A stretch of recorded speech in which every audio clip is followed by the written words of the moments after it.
kid!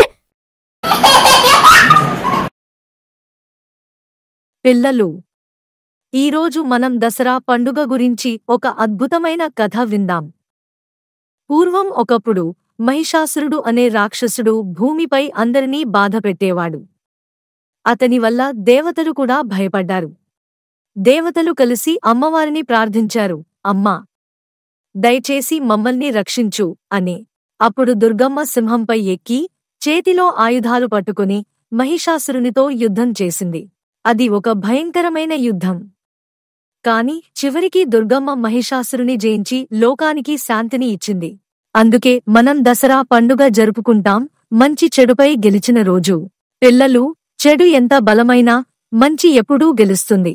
Thank you for watching. Please do subscribe for more videos. Happy kid!